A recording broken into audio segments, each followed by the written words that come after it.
Good morning, everybody.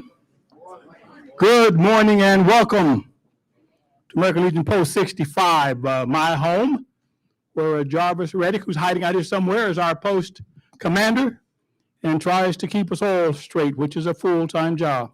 If you've ever tried herding cats, you have some idea what we do. Today and every day, we ought to be celebrating the gift that veterans give us in terms of the freedom we enjoy. We take it all for granted, all too often.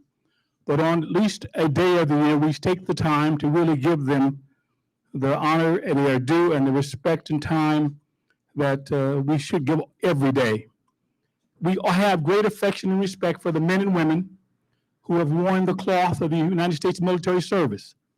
And because of the work they have done and because of the work they continue to do, we still live in a land that is free, open, with the opportunity to be whatever it is our intellect and genius and, in my case, shortcomings can make us.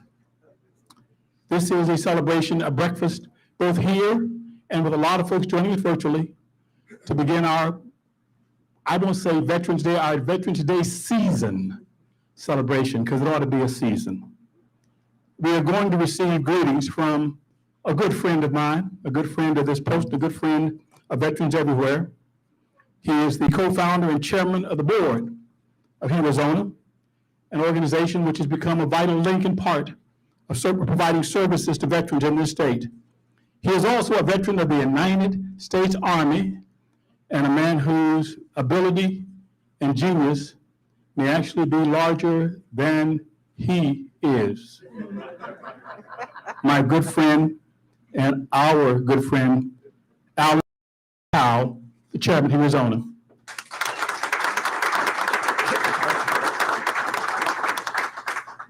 I just want to thank everybody for getting up this morning to come to a much needed conversation. See a lot of people in the audience.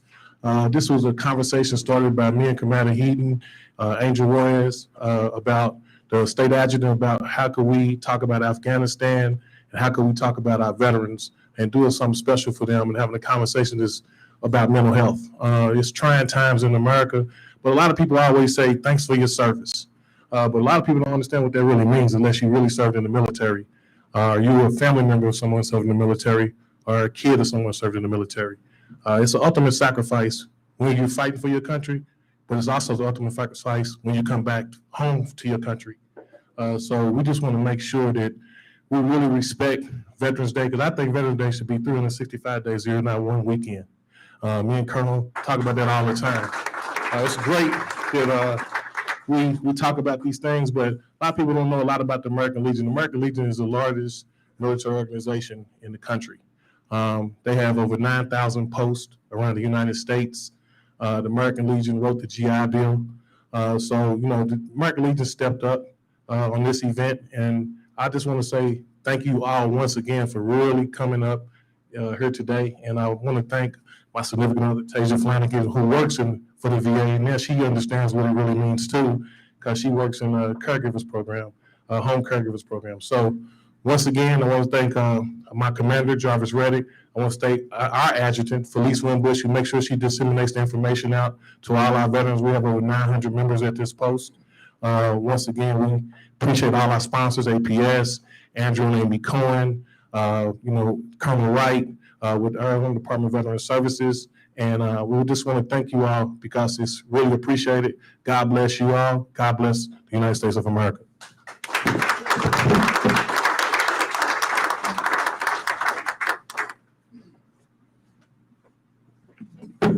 Thank you, AP. You can see how difficult it can be to get him and me in the same shot with the camera, but that's okay. We have as always, when we have these programs, we always have an invocation. I think it's important to call upon a force bigger than ourselves, larger than ourselves, to bring blessings upon this gathering in this house that we reside in this morning. We are going to be honored with the invocation by Chaplain Melvin, Christopher Melvin, of the United States Army National Guard. And after he has blessed us with an invocation, we will then receive the Pledge of Allegiance, the National Anthem first, and the Pledge of Allegiance from Ron Williams. Now, if you know Ron has a voice from heaven, despite the fact that he is always complaining about being a veteran of the United States Air Force, which he maintains does not get its proper respect. So today, we will not only listen to him sing and lead us in the pledge, but remember, fly high with the Air Force. Ron Williams will appreciate it. But first, our chaplain, Christopher Melvin, United States Army National Guard. Chaplain, thank you.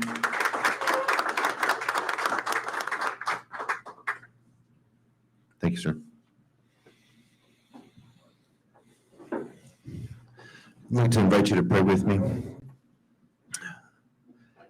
Father of the nations, God of all, Lord Almighty, as the psalmist has said centuries ago, would you unite our hearts to fear your name in these moments? Help us to see, O Lord, to see with clarity the pieces of goodness from the complexities of our efforts. Some of us up close and personal, and some of us from afar. May we follow you as agents of grace and forgiveness, where we see or we feel betrayals, whether from the national level or down to the individual. Would you comfort the hearts of those who gave some, those of us here today alive who lost those we love, as they gave all? Meet with us now as we seek to understand, and, Lord, as we move toward being understood. Thank you for the food, and thank you for this gathering. Lord, I ask all these things in the name of our Creator, Sustainer, and our Redeemer. Amen. Amen. Thank you, sir. The flag.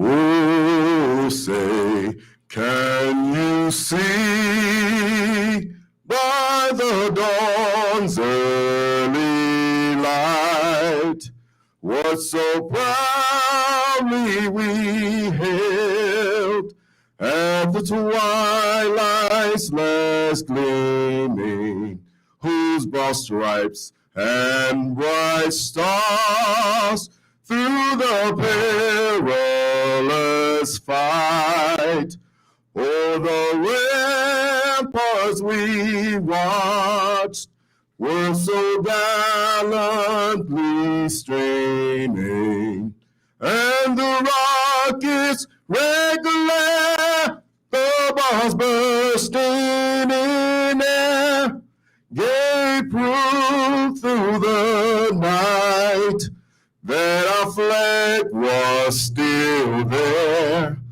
Oh, say does that star-spangled banner yet wave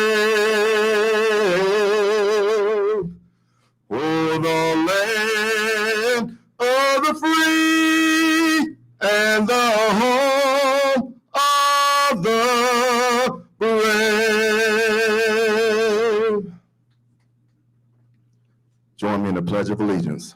I pledge of allegiance to the flag of the United States of America and to the republic for which it stands, one nation under God, indivisible, with liberty and justice for all. Ron, thank you. Please be seated. We are blessed to have a number of individuals who are going to bring special greetings. I want to make sure that I'm really particularly nice to the first political figure here, because while he comes home as often as he can, this time he came with a very huge bag of money. And we are grateful. Ruben Gallego is not only our congressman, but as he reminds me all the time, he is a United States Marine. And they gotta be a cut of different ahead. Congressman Gago is simply somebody who continues to give, and we are honored, sir, that you could find time to leave that place on the Potomac and come home to where we love you and welcome you. Congressman, please.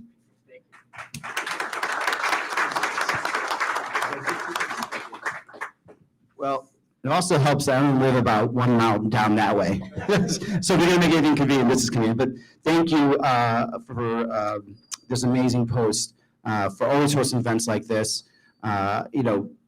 It's really hard to, at least for me, to talk on Veterans Day just because, it is a part of my life that I still can't imagine, or I still can't believe that I did. I was very lucky in the sense that I was born in this country. My parents came from Mexico and Colombia, and we left some very hard situations over there. And then to come here and to be able to repay my country by serving was a lifelong dream of mine. And every Veterans Day, my sisters will call and text me, "Thanks for all you did." I'm like, "Oh shit, I'm a veteran." I forget. But it is a good conversation we're having today because, talking about even the withdrawal from Afghanistan, I certainly had a lot of flashbacks from my service in Iraq. And I think a lot of us that suffer from PTSD, like I do, had some really hard moments seeing what was happening that day, including the 13 men and women that died trying to evacuate, as many people as possible. So having these ongoing conversations really does matter. The one thing I think that we are getting better at, especially the American Legion has been extremely helpful at, is that we need to start looking, or we have to continue looking at veterans holistically, right? We can't just take care of them in terms of VA and mental health, which I think we should, but we also have to make sure that they can have steady housing, make sure that they're getting and using the VA home loan, make sure that they're getting a job and a career they could grow in and be proud of, and they could, sustain themselves and their families. Because I know when I got back from Iraq, I remember, well, actually the post-41 guys would remember this. I was hanging out the Legion a little too much for the first 6 months because I just wasn't actually mentally, in the space to actually get a job. And luckily, post-41 guys were, trying to help me up with interviews and stuff like that to kind of get me on my way. But a lot of my friends that I served with had the same problem. Either we couldn't get a job because we were just really suffering still from PTSD, or just being back from the war, or we were just mismatched in terms of our skill set. And having that job, having that stability, having the pride of waking up and going to work every day, providing for your family, matters. It matters just as much to anyone else's mental health care, but especially to veterans, right? We live for so many years with a purpose, and then when you suddenly leave your service, it's hard when you don't have a secondary purpose, which is great that we have organizations like American Legion, because it's a great way to, segue our purpose into something every day. And, it's great that, there are organizations like Arizona Foundation that are consistently talking about that. So thank you, all the panelists for being here. And by the way, in case the ethics committee is watching, when he meant the big bag of cash, he meant the infrastructure deal. FBI, in case you're wondering. You get me in trouble one of these days, I swear. You get that? Every guy got some student here. Thank you. Thank you so much again for everyone, to all the veterans, and especially to my Marine Corps veterans. Semper Fi.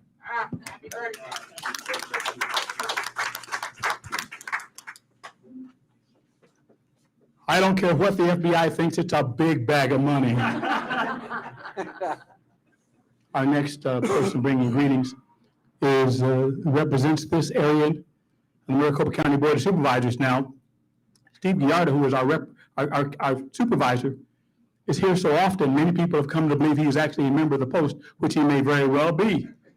But he has been a friend. He comes out of the legislature, but he overcame that handicap, which I have, to become one of the really outstanding leaders in our community, somebody who's always giving, always here, always ready to help. And we are honored to have him here this morning, the Honorable Steve Gallardo, our member of the Maricopa County Board of Supervisors.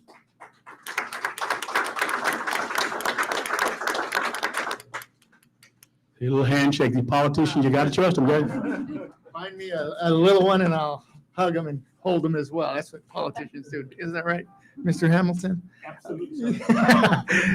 Yes, thank you, Post 65. I appreciate it so much. Always the invitations, always the greetings, always doing wonderful work to support the fellow veterans, but also supporting the communities. I saw the little handout, the flyer there for the Thanksgiving Day distribution, which once again continuing to help our neighborhoods and our families across the valley. So thank you so much.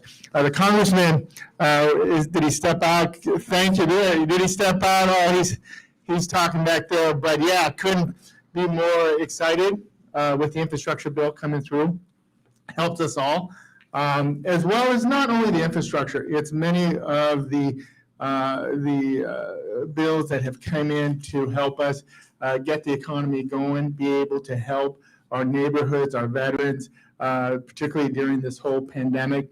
Millions of dollars being distributed, not only in the state, the county, but city level, to really help get people back into work, getting back people into homes, helping with behavioral health and mental health. We just put aside $20 million to help with mental health issues for our veterans as well. We just did that a couple of weeks ago. So all that work that Congressman Gallegos and many of the other members of our congressional delegation in Arizona and cross country have done has just been so much appreciative. I'm not a veteran, folks. I'll be the first to admit I'm not a veteran. I look to you all to help guide me in many of my policy issues.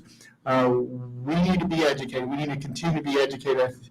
I think AP mentioned that Veterans Day should be every day, should be a constant reminder that we need to continue to look, as the congressman said, holistically. How do we help?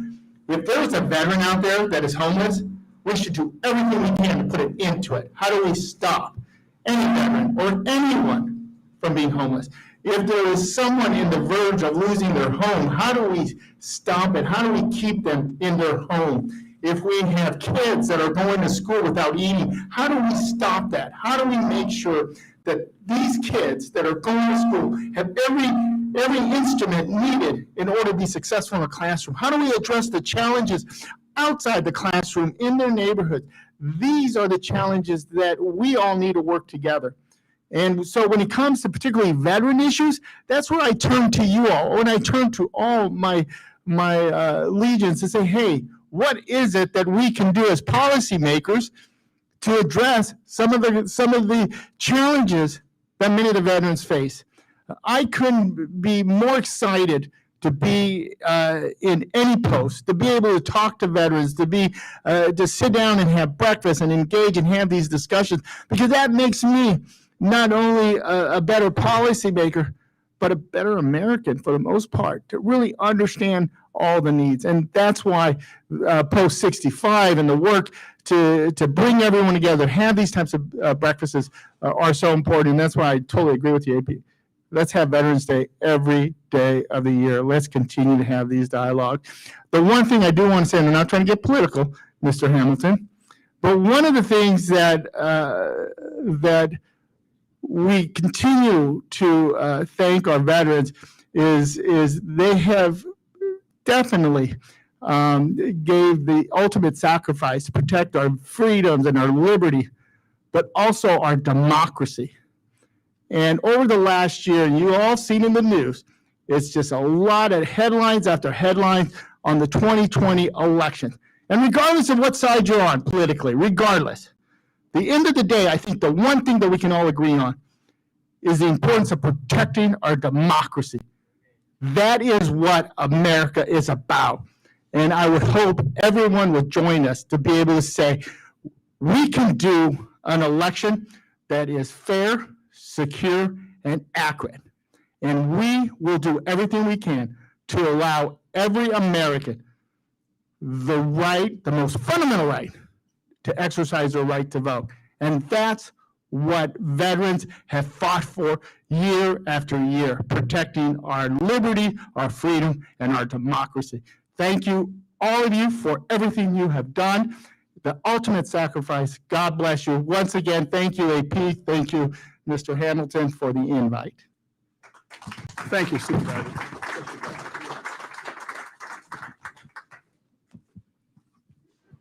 Our next presenter is actually the junior member of these elected officials. But being the junior member has not stopped him from being one of the best. He serves as our Phoenix City Council person, where he aggressively and forcefully carries our water on the city council and also brings home goodies for the folks in District 8. We are deeply appreciative for his service, and he also now not only serves as our councilman, he is the current vice mayor of the city of Phoenix, the Honorable Carlos Garcia. Councilman.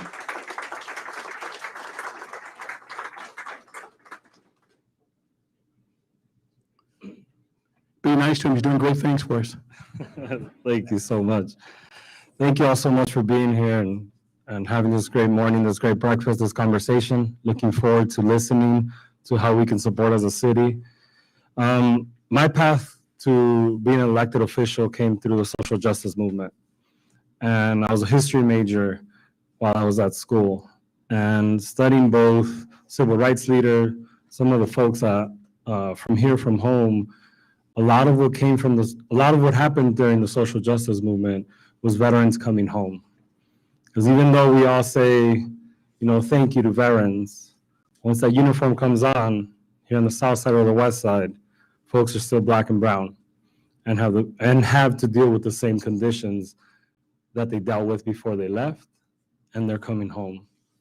And so I think today this conversation of mental health and conversation of how we really support each other has a lot of intersections. It's mental health, it's race, it's class, and we need to acknowledge all these things and how they intersect with each other, and more importantly, how they impact people and how we can support folks. And so I think many of you all in elected office that led for us, or the shoulders that we're standing on, showed us that being critical of national, state, local decisions does not mean you're throwing people away or those that were impacted. And so I think at times, even when I'm at odds with our police department folks here, we have those conversations that we're trying to make things better, that we're trying to actually support each other and understanding we're wearing a uniform, whether it's PD or those of you all that have served, you're sacrificing something. And that it's our job as policymakers to make sure we're taking care of you while you're doing that sacrifice and when you're done with it. And so thank you all. Looking forward to the panel and listening and putting into action how we can support. So thank you all again, AP, everyone here, and excited for the panel. Councilman, thank you.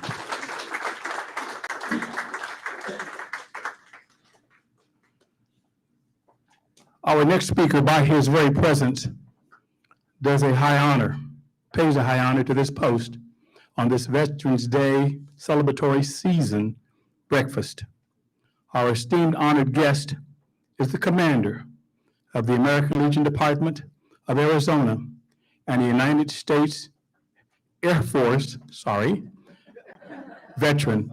Please welcome Commander Benjamin Hayden. He told me to say it with a little bit of a drawl. Little southern drawl. Bless you, sir. Thank you very much. Good morning. As I was saying, say it with a little southern drawl. That's Ben Hayden. There we go. Thank you. Wow. Following all these great speakers and beautiful, beautiful benediction and song from my fellow Air Force veteran. Thank you very much. American Legion family members, friends, and our distinguished great guests. Welcome to the American Legion. Travis Williams, Post 65. Veterans Day is just 2 days away. We should always take this opportunity to remember that Veterans Day is not only to remember those who have died in service to our country, but also to recognize those who continue to serve today. There are approximately over 23.2 million military veterans in the United States. Arizona is the 13th largest population of veterans amongst them. There's been an undue amount of stress foisted upon us, our nations, in the past few months. We have seen the Taliban retake Afghanistan as the remaining U.S. troops withdrew. The speed of the Taliban's resurgence made it even more shocking. It also rekindled memories to our veterans, especially our veterans from Vietnam, who saw similar occurrences. Those who served in Afghanistan have been, and in many cases still are, concerned about the fate of the beloved interpreters and other allies who helped U.S. troops. And as a nation, we are collectively mourned once again, just coming off of the September 11th memorial terrorist attacks on our soil. The pain still lingers 20 years after those attacks. For veterans with post-traumatic stress disorder, these events can be upsetting. It is no secret that the veteran suicide rate is outrageously high, estimated at about 20 or more per day. I believe that even one veteran lost to suicide in a day is too many. While we should be working at preventing suicide every day, every week, and every month of the year, we need to remind everyone that we do have resources available. And some of those, not all of them, but some of those are like the American Legion Buddy Check. While these originally intended for twice annually check-ins with veterans, it's a tool that can be used any day. Check on your fellow brethren, sister, in the community. There's no better time than now. A simple call, a visit will surely brighten a veteran's day. Even invite a veteran to your post. As our congressman stated, going to post 41 6 months or so before he got lifted and put back into the community where he needed to be. That's a buddy check. Doing that will brighten a veteran's day. We have our peer-to-peer network that is unmatched. To walk into a place and sit down and talk to a brother, a sister, about what you're dealing with and what they are dealing with, there's nothing can beat that. We have the VA crisis line, confidential service available 24 hours a day. Just by calling 800-273-8255, press the number 1. Or you can text it to 838255 also. We have our Be Connected program that was started here in Arizona, connecting service members and veterans' families and helpers with information and support and resources.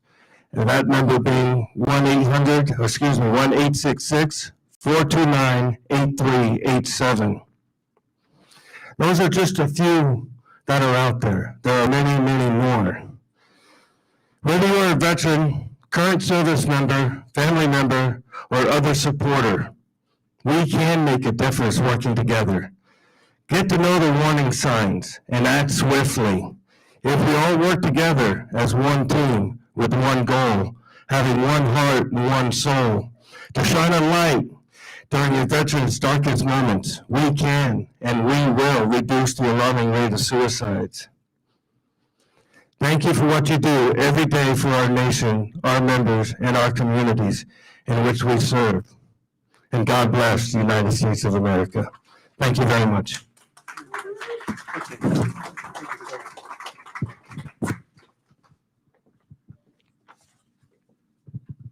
If we might, let's have another round of applause for our state commander. Very wonderful message. Well, the reason we are really here, beyond having a chance to hear some people let us know that they want to be a part of this, is that we are going to have a panel discussion talking about mental health services, and simply letting people know of all the things that are available that are being offered. Never enough, but certainly far, far more than most people recognize. Mr. Powell, in his infinite wisdom, understood that I was not the person to lead this panel, because with mental health issues, I'm probably more somebody who needs the service than who can talk about it. At least Alan's told me that. Joe Janowski, is going to do the moderating. He is an assistant vice president at Arizona State University, the only real university in this state. He said, because he no longer runs for office. and he is also a veteran of the United States Army, a man who not only has served us there, but continues to serve every day as so many veterans do. And so we will now have our panel discussion led by Drew Turchinowski. Sir, it is all yours. The panel belongs to you. Thank you, Drew. Thanks, sir.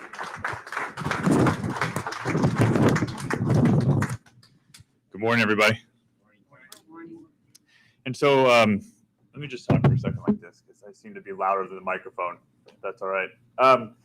Just a quick way of background too. One, thank you everybody for being here. Thank you to Post 65. Thank you to Aaron, to AP, to Art, to Arizona, and everybody here. And it's an important conversation, especially as we're leading into Veterans Day. I hate holding it, those. All right.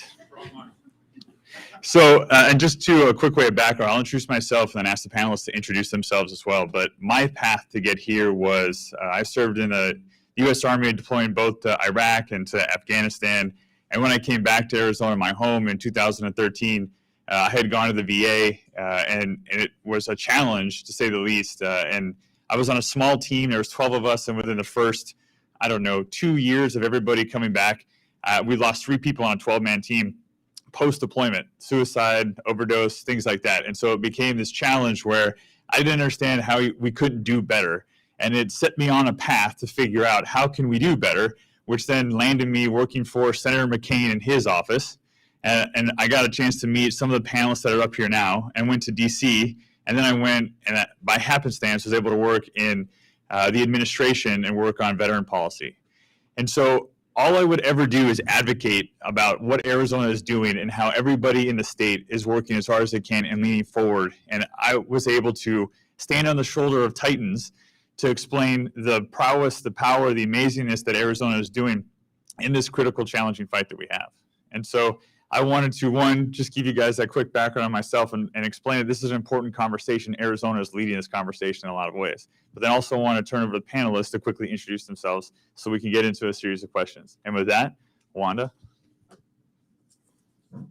Good morning, everybody. Happy to be here with you today. I'm a 26-year retiree Air Force. Thank you very much.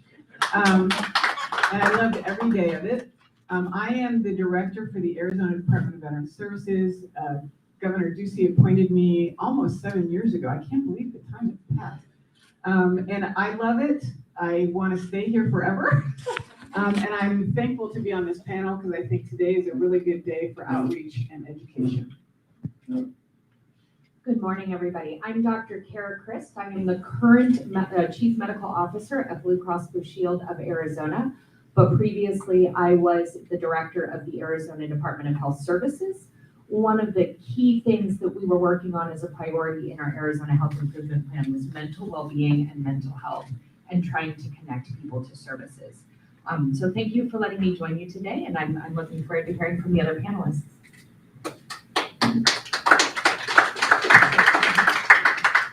Hello, everybody. My name is Thomas Winkle. I am the director of the Arizona Coalition for Military Families. Lots of wonderful faces here. Happy to be here and looking forward to the conversation. Thanks. You forgot you're a Marine Corps. Which is surprising. Oh, yeah. Well, no one ever said Marines are that smart. Oh, yeah.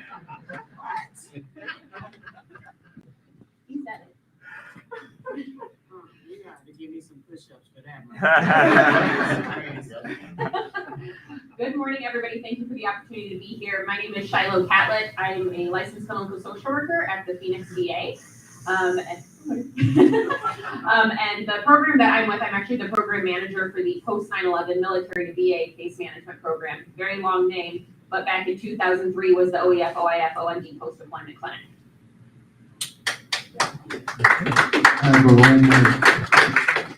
Good morning, everyone. My name is Edmund Baker. I'm a medical doctor. I'm the current medical director at Equality Health. I am also an Army veteran. Absolutely. And I became a doctor because of how I grew up and the lack of access to medical care. So with me, I bring the think outside the box mentality to fix problems that we'll be talking about today, and I'll be glad to share with you. Awesome. Thank you, everybody. Thank you for all the panelists. And so with that, the first question I'm going to turn over to Wanda and just ask, how will employers, foundations, and community stakeholders be able to support this mental health issue? So mental health is also public health, and it is a public health issue in my mind. And in order to have community stakeholders be a part of this, I kind of wrote down a little bit of a list, and I'll kind of go through it quickly because we don't have a whole lot of time. But one of the main things I think is to create community partnerships. We as a state are networked very tightly between nonprofits, governments, and businesses. And I think it's really important that all of them work together to focus on mental health. We have our Governor's Office of Youth, Faith, and Family, which is out there working with churches. The Department of Housing works with the Arizona Housing Coalition for homeless veterans and homeless citizens of Arizona. Our department works with the Arizona Coalition for Military Families. We have state and federal partnerships, Council of Government with state partnerships, and nonprofit with government partnerships. Those are very, very important to get these conversations going. It's also important, I think, for stakeholders to support legislation. We need to start incentivizing mental health care providers. We don't have enough of them anywhere, not only in the VA, but anywhere. And so we have to do something to create more of them. We need to be able to develop, implement, and evaluate communication efforts. Not everybody understands that they are eligible for VA benefits or even state benefits. We need to get out there and make sure that every veteran is touched so they understand what is out there for them. We talked about the home loan. We talked about food instability. There's several social determinants of health that we can address if we can educate people about them. We need to improve lethal means safety. I'll give some statistics later, but the preponderance of death by suicide is by weapons. And we need to help people understand how to make a diversion so there's thought that happens before we pick up a weapon. We need to work on facilitating care transitions when someone comes out of the hospital from a suicide attempt or ideations. How do we care for them after? That really has to be worked on. Addressing upstream risk and protective factors. We're going to talk about our Be Connected program during this. That is one way to do that. Increase to access to delivery of care. We need to enroll more veterans in the VA, and we need to help those that can enroll in the VA find the right alternatives for them. And then, of course, research, data sharing, and evaluation. We need to be able to share amongst all of the collaborative data so we can help each other figure out how to work on mental health. Thank you. No, it's appreciated, and just to point out too, as you can see, all of these things are completely accurate. But this is a Sisyphean rock, right? Like this is a lot to be able to accomplish to get this done. So it's not just as simple as a binary choice, yes or no. But on that, I'm going to turn to Dr. Chris and just ask, how do we improve prevention programs and improve accessibility to mental health services? To dovetail onto that. So there's a lot of different things that we can do, both at an individual level and at a community population health level. One of the most important things, and I think COVID-19 has brought out, is that need for connectedness. Start a conversation with somebody, know how to recognize the signs of somebody who is not having mental wellness. There are programs, I don't know how many of you are trained in CPR. Well, there is a lot of us, right? Because if somebody has a heart attack, we want to be able to help. There's mental health first aid, which is the CPR for mental health. Anybody can enroll and take that, and it gives you tools just like responding to a heart attack to help people get them to the care that they need and then make sure that they continue into that so that we can bring down that initial event. The other thing that we need to do is we really need to expand our mental health workforce. So Arizona is a mental health provider shortage area. The whole state, we don't have enough. So looking at programs that expand our behavioral health professionals population, such as the student loan repayment program. Arizona just a couple of years ago increased the ability for us not to only give to doctors that we're serving in rural or underserved areas, but to mental health professionals. And so Blue Cross Blue Shield of Arizona contributed to that program and is supporting 16 people in that. But then looking farther, so working with the Be Connected program and some of those community partners that can increase access to those social determinants of health. So we've used that phrase. That's all the basic things you need to live. So housing, food, transportation. You can't care about your mental health and your diabetes if you're worried about where your next meal is coming from. So really supporting that and giving people the basics that they need to be able to achieve their optimal health. Amazing. I can't emphasize that enough. This idea of being able to think through, both the direct delivery of services, which you would typically think of inside of a hospital or a clinic, and then what those social determinants are outside, right? All of those things are going to impact whether or not you're seeking that care. And so figuring out how to organize both the community and the federal and state partners that we have in a way that's meaningful. And I dovetail right into Thomas, who just recently spoke at a congressional hearing to explain how the community works with the federal apparatus in order to drive some of these actions. Thomas, would you mind just talking about maybe what mental health reform looks like to you? Yeah, I'd love to. Thank you, Drew. And I mean, really, outstanding responses. I don't know that I can add a ton more to that. But if I were to break it down, it's really about, we're not having a conversation about mental health. We're having a conversation about, do you have adequate transportation? How's your living conditions? How many relationships do you have that are positive and supportive of what you're doing? How's your daily day going? Are you feeling satisfied? Do you have a connection to, something bigger than yourself? That's the real conversation. So mental health reform in a grassroots way is what we're all experiencing and the struggles that we have, and then how do we solve for those things? The wonderful point that was made a couple of times is there are a ton of resources out there. It's getting access to the resources, and that's what the Be Connected program and the VA and Department of Veterans Services and the Arizona Coalition for Military Families and the NSU, and I can keep going. You guys get the idea. There's a ton of folks that are collaborating really effectively together to make it so that we're not lonely, we're not sad, we're not tired, we're not angry. We've got folks to talk to. We're engaged with life. Thank you, Thomas. You are smart. You stopped eating crayons a decade ago, so. So on that note, I wanted to pivot to Shiloh, but aside from the challenges that we have, with COVID and all the complications that have been beset for the last 18 months, this was a difficult, topic for us to figure out how to solve anyway. It was arguably getting worse. So with the additional complication, which makes it significantly easier to deal with, I'd ask, what are some of the biggest issues that you see for mental health for our veterans in the near future? So as I mentioned, I work specifically with transitioning service members, whether they served deployment or not. So our team, we see kind of the gamut of everything. So the social determinants of health, working with those veterans to figure out that next step. So while we do see the diagnosable mental health conditions, PTSD, depression, and anxiety, I think sort of the underlying that we're seeing with all of it is that connectedness. So that loss of connection, where I was served right next to my brothers and sisters. I lived with my best friend for years. I woke up, I knew exactly what I'm doing, and now I don't.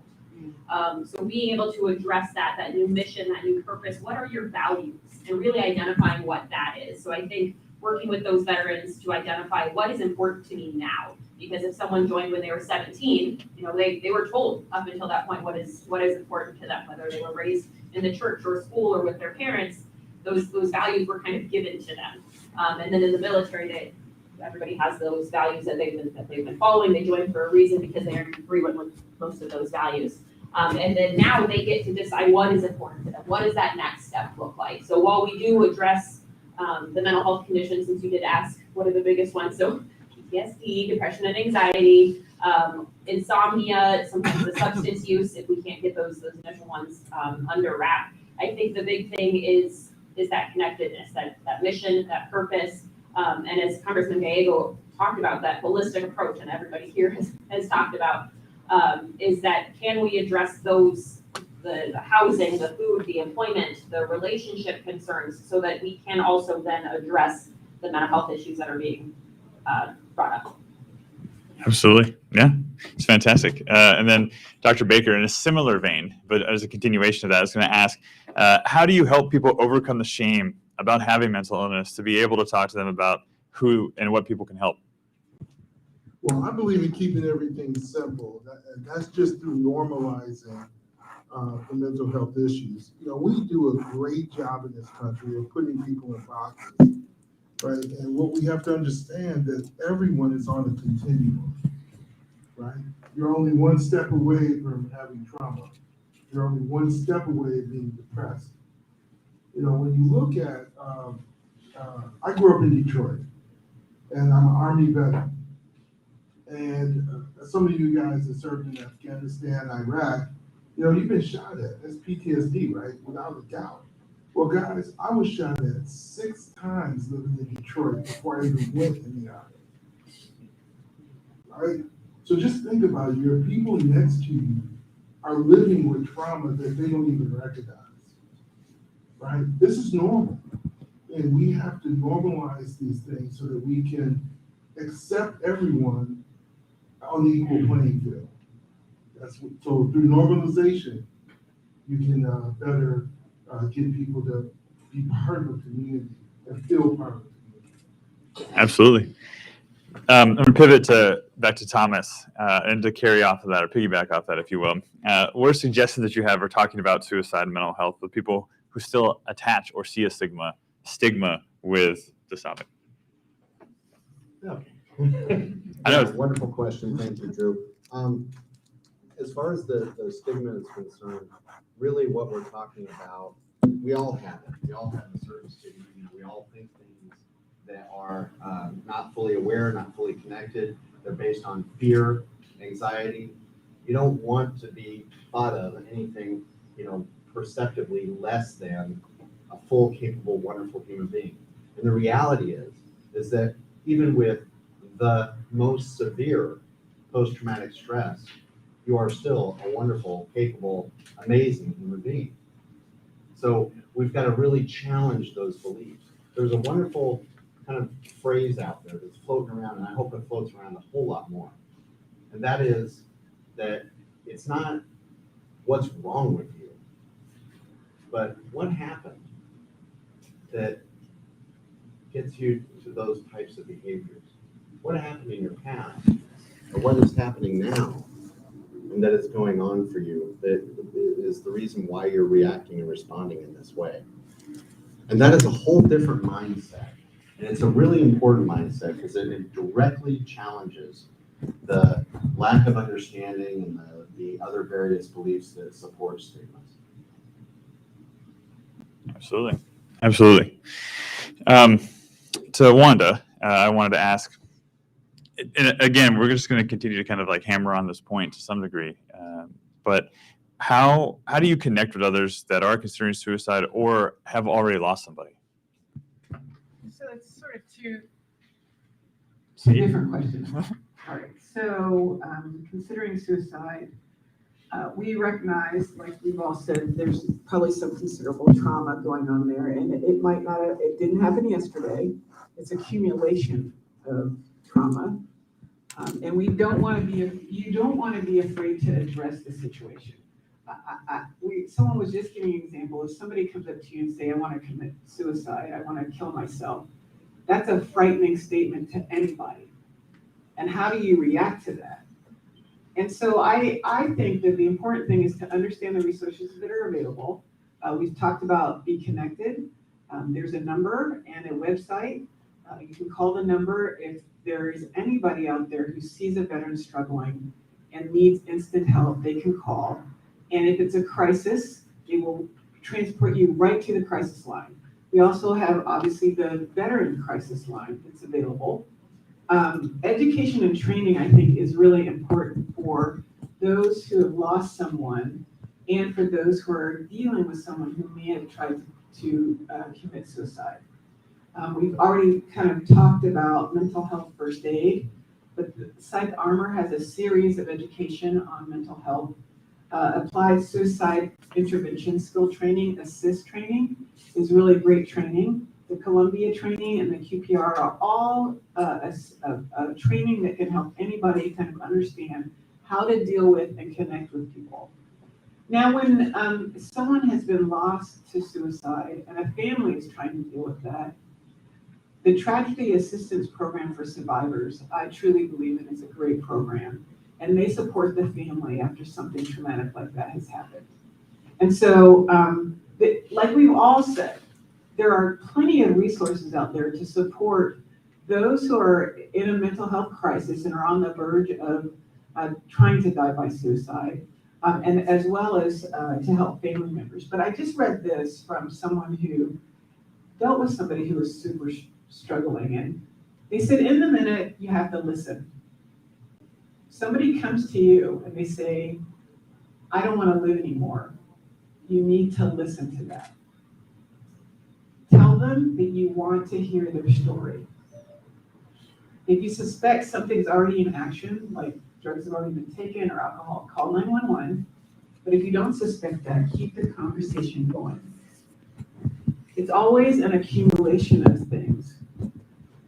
And once they begin to maybe get through that portion and start to talk about a future, that's when you can really start to change the conversation that might be happening. Have no judgment. Start to ask questions to dismantle the plan they may have had to die by suicide. Assess the situation and help them to provide a better plan for living. Once they're safe, tell them that you love them, and then thank them for honoring you for talking to them. That's what we need to do when we see anybody struggling with mental health. Unequivocally. And like, that's the challenge, right? Is finding people in crisis. But if we get really good at this and we're successful at it, we'll be able to find people before they're in crisis, right? And that's the key, is figuring out, not trying to, stop something at the red line, but finding it when it's slightly yellow or turning yellow before it gets into the red, right? And so on that point, we've been talking about these social determinants. So I just want to kind of punt back over to Thomas around Be Connected and ask, how do we find, identify, service, treat, all of the above, people who are in emotional distress before they get to that red line?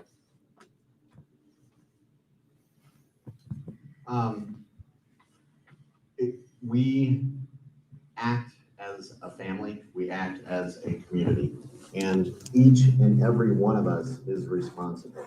There is literally no way that the VA, Department of Veterans Services, ourselves, anybody here on this panel, or anybody in this room can take care of the entire state's population. Each one of us has to do it.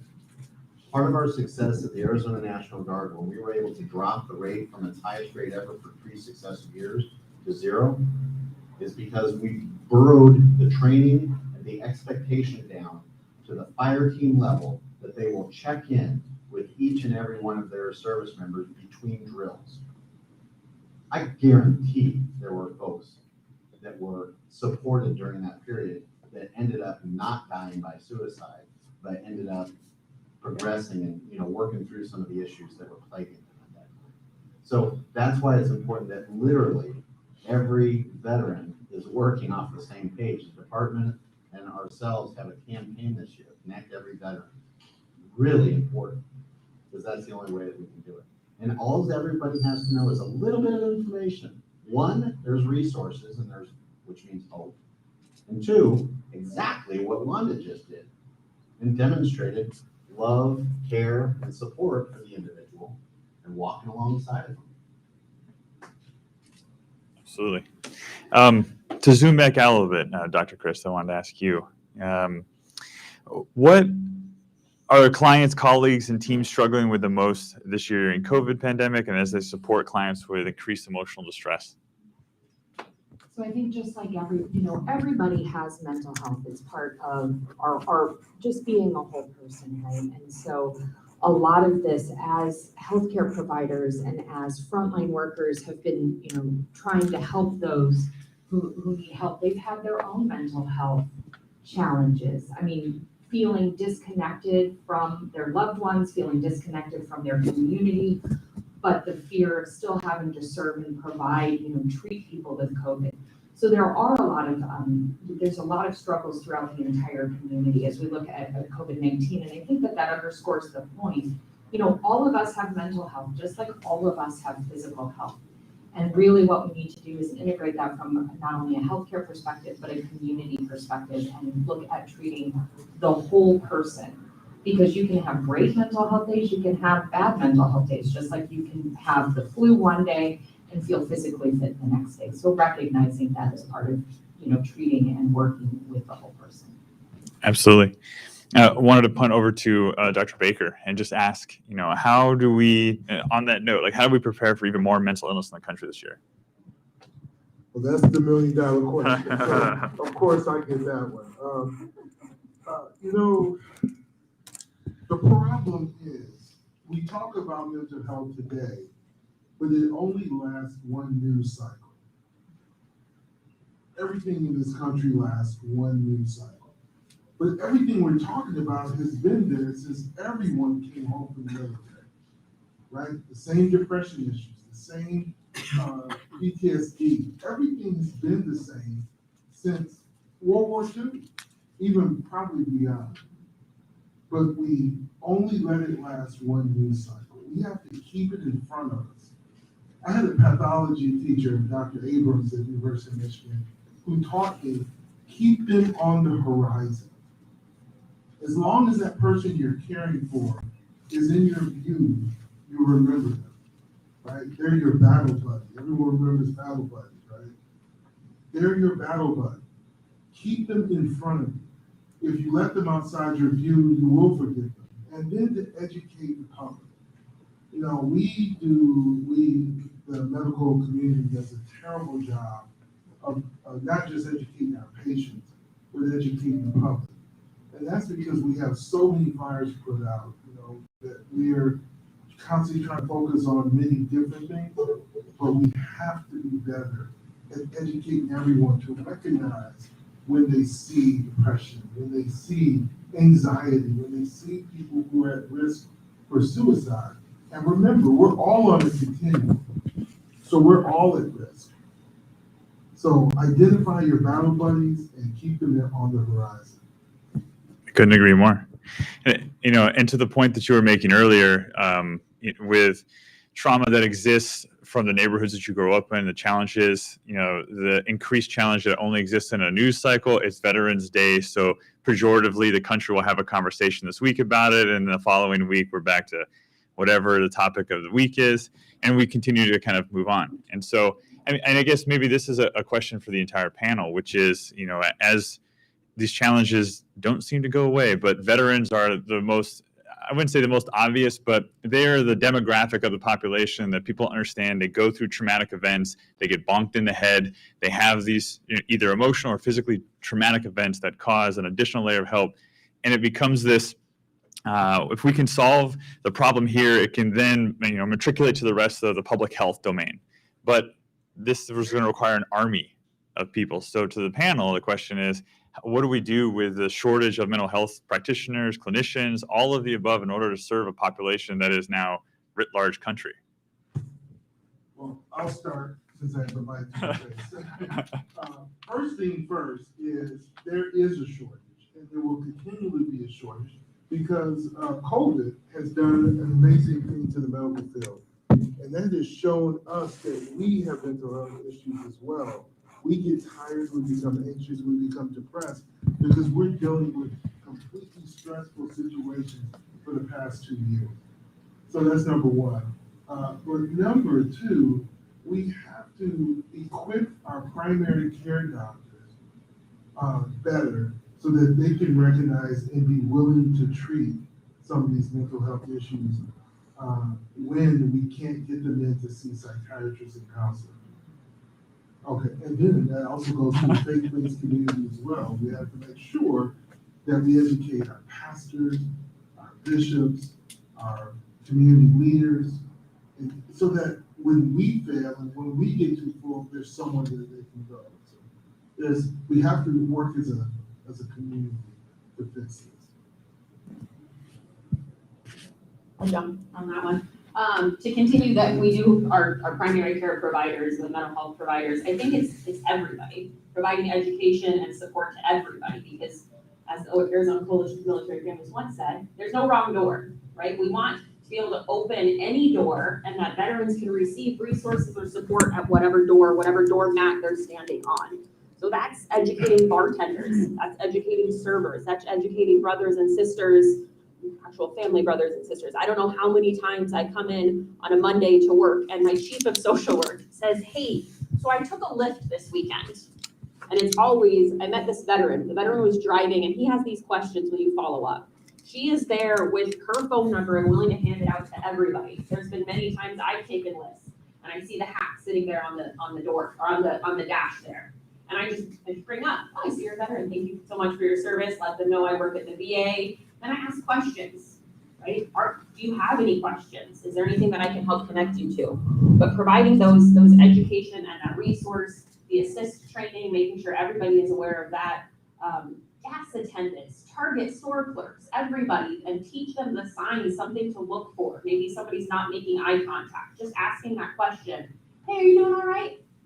But making sure that because we do have the shortage, and I think for a while we will continue to have the shortage. So making sure that everybody throughout the state, throughout the country, in whatever role you are playing, that you have the resources and some support for yourself to be able to provide that support. So I and Thomas can speak to, our Be Connected program was designed to have navigators. And part of that also is having VA navigators, so that the transition for those veterans that can and are eligible for VA enrollment can be directed that way. But something that we don't talk about a lot is that 70% of our veterans are not enrolled in a VA facility. Now, there's very many more that are enrolled in for service and benefits, but for healthcare, it's about 30%. So what happens to the 70% that are out in the community? That's us.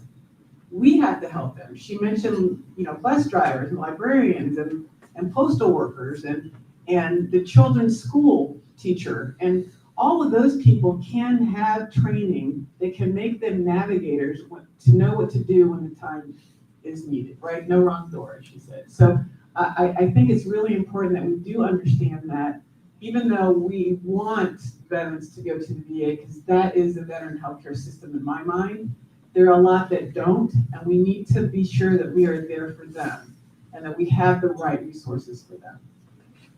I'll just say it's like voting in Chicago. You want to do it early and often, okay? So what we're experiencing with COVID is that there's a higher degree of severity. When we talk to the folks that are on our Be Connected support line and our navigators that are out in the community, even our career navigators that help folks get employment, they are all talking about the severity. There's a definite uptick in numbers of folks that are contacting and needing support, but it's the severity. And it's really important. It's almost like how we can help each other. If you're finding someone or you're yourself are struggling with something, go early. I guarantee, as a licensed professional counselor that has worked a lot of folks through a lot of stuff, it is far easier to work it early as opposed to later. The stuff gets entrenched, it's harder to dig out, it's more pain. Trust me, early is better. All right. And then I would finally say there's something everybody can do. So social isolation, we identified that as a public health problem before COVID. COVID made that so much worse. And so one easy thing that you can do today is just to call somebody and start a conversation. Ask them how they're doing. You might actually reach them at a very, very critical time and you wouldn't even know it. So that would be my advice today. Go out and start a conversation with someone you love. Agree across the board. And I just want to hammer that point home and emphasize what Wanda had said, which is 70% of veterans are enrolled in VA healthcare, right? So that's an us problem. That's not a them problem. That's everybody in this room, everybody in the community. That's an us problem, and figuring out how to solve that. And to Shiloh's point, when you imbue people with just an ability just to ask a question and direct, it becomes it's your smoking, drinking, shooting, fishing, hanging out buddy that's going to be the one who sees that something's wrong, that can sense something's askew, and then hey, can I just ask you some questions? Can we go from there? But bigger picture too is operating this in a vacuum is a challenge. And so there becomes a, how do we layer all of the different efforts in a way that makes sense? And one of the things that would be great to see is how to connect, the healthcare system in and of itself. And so I wanted to point to Dr. Christ and ask, there is this conversation that we were beginning in the White House a couple of years ago about how you create, insurance, bucket around social determinants of health as well as mental health. And so is there or has there been a change, or what can we be doing, I guess, broadly to figure out within the, insurance medical system to be able to, support it in that way? So it's, Yeah, so navigating insurance is always difficult. So the one thing that we would say is make sure that you know and understand your benefits, both for physical health and mental health. And if you don't understand, call somebody at your plan to get those explained to you so that you understand. There are laws that require mental health services to be provided at no more restrictive than physical health services. And so we've been working at Blue Cross Blue Shield of Arizona on the mental health parity and Jake's Law to make sure that our members have access to those services. We've also been working with our healthcare providers that are part of our network to make sure that they know how to connect their patients to in-network or providers that are also going to match what that individual's needs are. So we've started a program called Fortet so that providers can match it, and it follows up and it quickly places them with a mental health provider. Because if you have an appointment 6 weeks from now, that may not be soon enough. So getting them in very, very quickly. And then working to expand the access to that by having more mental health providers. So, getting more into the training pipeline, making sure that networks have an adequate network of mental health providers to treat. Absolutely. Two more main questions, I think, for the entire panel. And this one isn't on here, but it's a question that I would be remiss if I didn't ask, which is a hot button to some degree. So I don't mean to put all of you in a hot seat, but this is a question that comes up constantly, right? And figuring out how to answer and navigate it is a challenge, which is you were talking about firearm safety. And so there is an endless stigma with veterans, and probably the most preeminent one, which is if I say anything, if I do anything, I will be either kicked out of the military unit that I'm in, or I will never have access to firearms again. So I'm not going to talk about it. To the panel, I would ask, how do we demystify that for service members so that takes away that part of the stigma? Silence.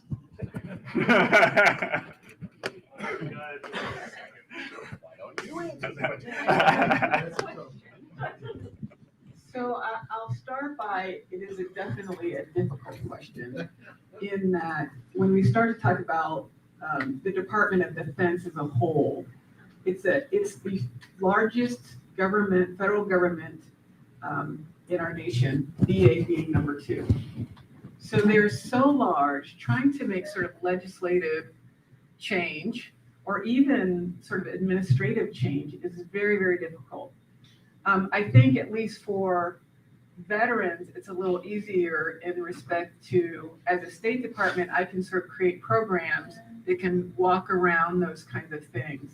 We have a program right now called Secure Your Weapon, which is part of the lethal means discussion. And it really talks about military tradition and keeping your weapons safe, right? Let's put a gun lock on. That gives you 2 minutes to really think about it before you actually unlock it and maybe do something we will regret later, right?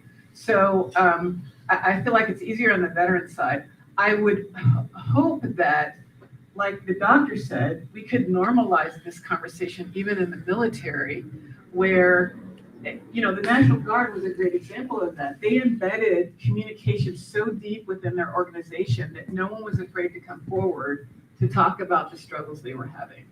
If we could get the Department of Defense to sort of follow those same kinds of communication processes and programming, perhaps we could make some progress toward destigmatizing the ability to come forward for service members. So I'm gonna put my toe in this lava. So I had someone come to me with depression. She had depression. She had anxiety. And when I talked about getting her treatment, she goes, "Doc, I don't want treatment. And I don't want to be put on medicine." Well, hold it, time out. You recognize you have a problem, which is half the problem. but you don't want treatment. And so what's up with that? She goes, well, I have guns. I have guns in my house. If you give me a diagnosis of depression, you give me a diagnosis that requires me to be on medication, and I get treatment, I'm gonna lose my gun.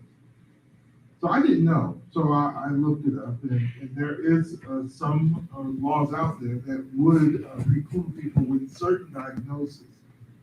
The problem is those diagnoses are kind of nebulous and not evenly enforced. So it's really hard for me as a provider to tell anyone what will happen when I give them a diagnosis.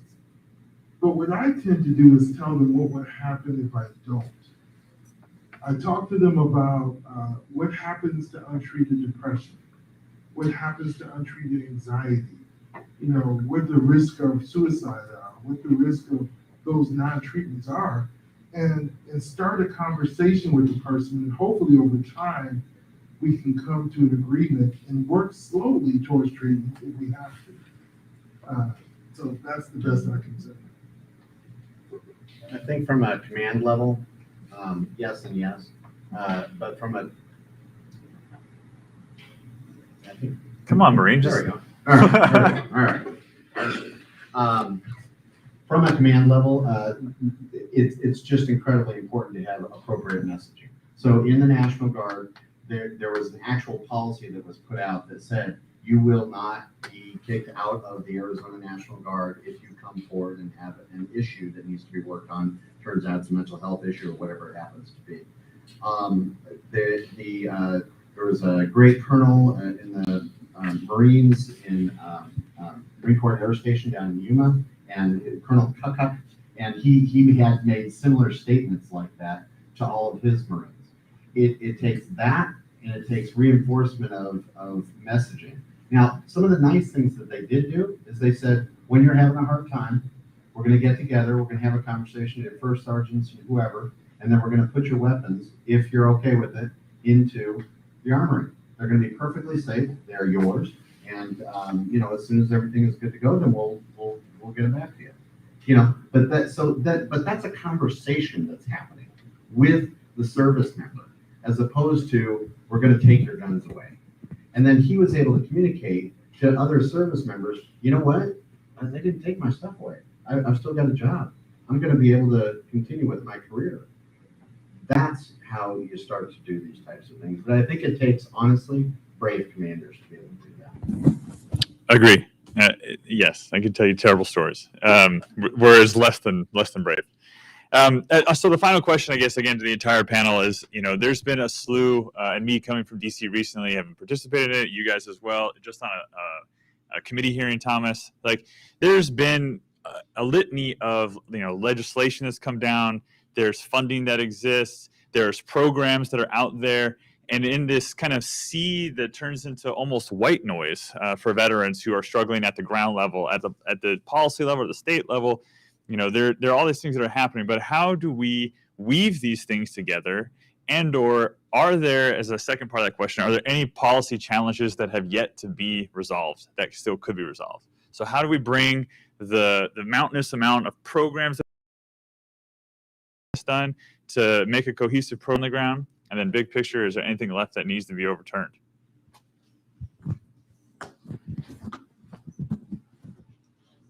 Stumping them. Okay, well, I would in part refer to my remarks that I made just a couple of days ago to the Senate. I made a very strong pitch that there needs to be an organization like the Arizona Coalition for Military Families that works directly with the state and the various departments of veteran services, the governor's offices, the VA. It's a thing called a collective impact initiative. I encourage you to take a look at it. It's very interesting to see how you solve incredibly complex problems. It is a very good answer to the struggles that we're all experiencing. If you go to other states and you talk to them, they're having the same conversations.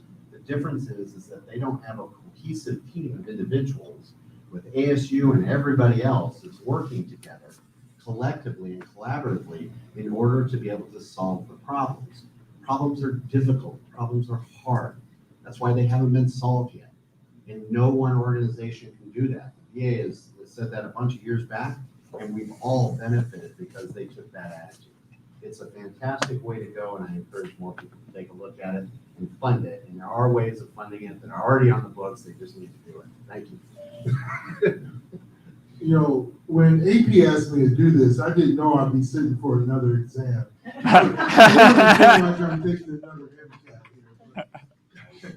But, the problem in medicine in general is that we're so siloed and so only looking at what's in front of us. Again, only looking at what's on our horizon, that we have not increased our sphere of influence. So, you know, I am responsible for 2,200 practices in this country, 2,200 provider practices. And I really can't give you a number of where I can send our veterans for help. It's because we don't talk. You know, it's my fault, you know, as much as anyone else's, that I don't reach out and ask that question.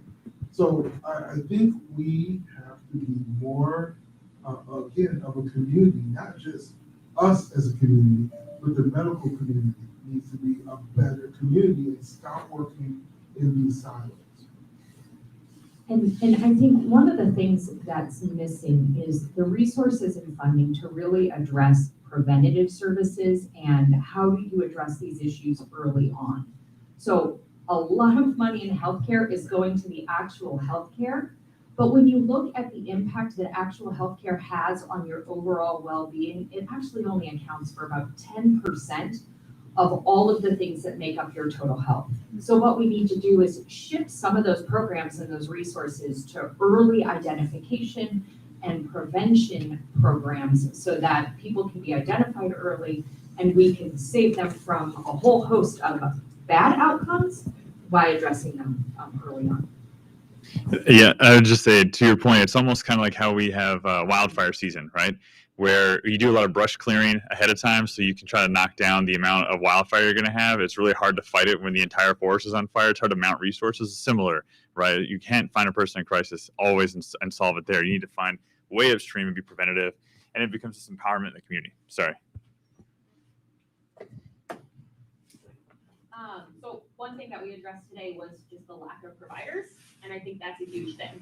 So working at the VA on the ground level, we get to hear a lot of bills, and there's a new one, HR 8247, that I was asked about while I was presenting once recently, about a week ago. I hadn't been briefed on it, so I did some research, but it talks about part of it that that impacts my team directly is that a transitioning veteran can identify 10 people to receive information about benefits. So these things are amazing. The legislation, the bills that are coming down from DC are phenomenal. I think what is missing, and this is the view and opinion of Shiloh Catlett as an individual person, is the people, right? So all of this is adding great, wonderful resources and the ability to connect to more veterans than we ever have before. And our team remains the same size.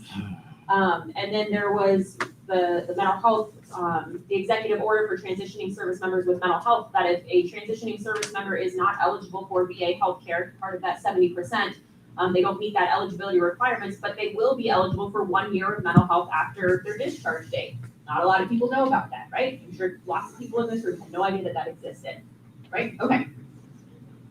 We have a lack of mental health providers to provide that. So again, being able to connect to a lot of those veterans that we've never been able to connect to before because they're not eligible for VA healthcare, but they have that 1 year, but we're not being given more providers.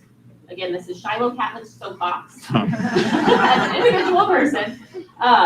So I think the ideas and everything that's coming down, this is my PC up here, is wonderful and amazing, and we need to be doing it. And we need the people to actually be doing it on the field, on the ground level. As an individual. So I'll close out the question. Yeah. So you were talking about sort of grassroots and then also at a much higher level. And, you know, as a department, the governor has given me a lot of flexibility and adaptability. And we've recently done some very grassroots work in showing up at Walgreens, Safeway, CVS, and putting a table up outside the door like the Girl Scouts and the Boy Scouts, and just handing out information. Everybody goes to the grocery store. And we recognize that out of the 500,000 veterans that are in this state, we probably have access to about half of them. A lot of them live in Maricopa, 52% approximately, 25% live in Tucson, but the rounding of that is in all of these rural areas. So going to Douglas and Bisbee and Eloy and setting up outside of the grocery store and doing grassroots work to educate veterans and their families is where it starts at the base level. And then we put those navigators on those people we meet when we find that they're struggling with people. Then we move up to what other problems do you have? And we use our Be Connected program to address all the other social determinants that they have. So it's not just one issue. It's always an accumulation of issues.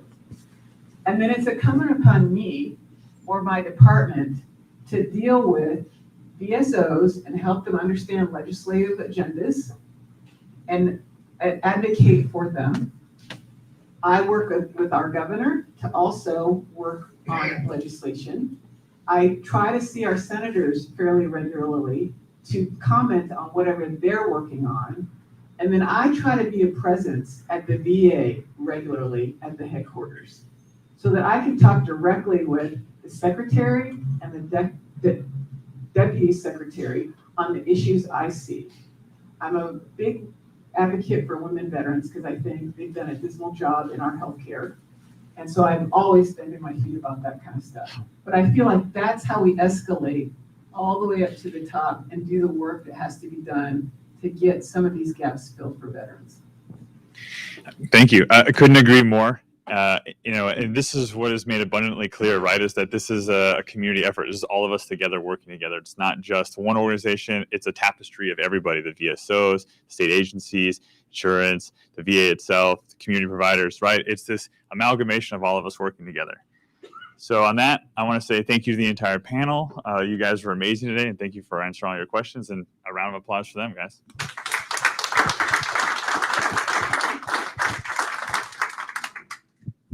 Hand it back to Art.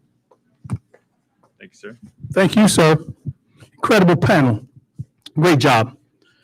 As we celebrate this Veterans Day season, it is abundantly clear that we have a room full of people who have demonstrated a willingness, if necessary, to put their lives on the line to preserve the freedom we enjoy. What may become a larger challenge is for all the people of the country, rather than just saying, when you see a veteran, thank you for your service, but to make a determination because of that service, we're prepared every day to live to make this a better place. That's the energy that is necessary for real change. That's the energy that I feel in this room from those of you who have given your service. I simply believe, and my dad, I'll end with this, I shouldn't talk about this, but my dad was, everybody called him Sarge, fought in World War II, the Army Air Corps.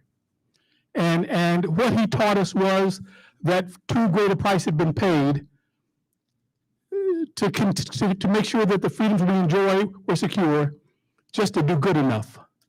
So he pushed his children toward excellence. I'm probably the only one of the 12 who failed, but that's okay.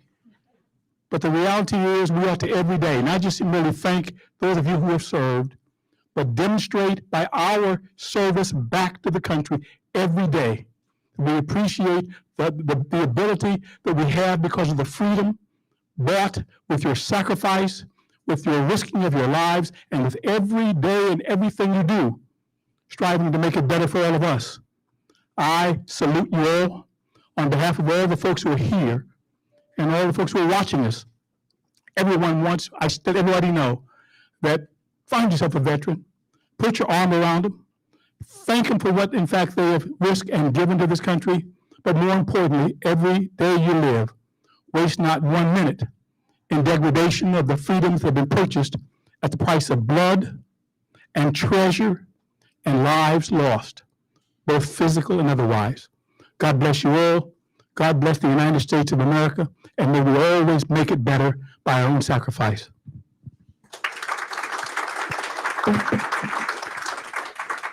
And I believe unless I have another, we are adjourned.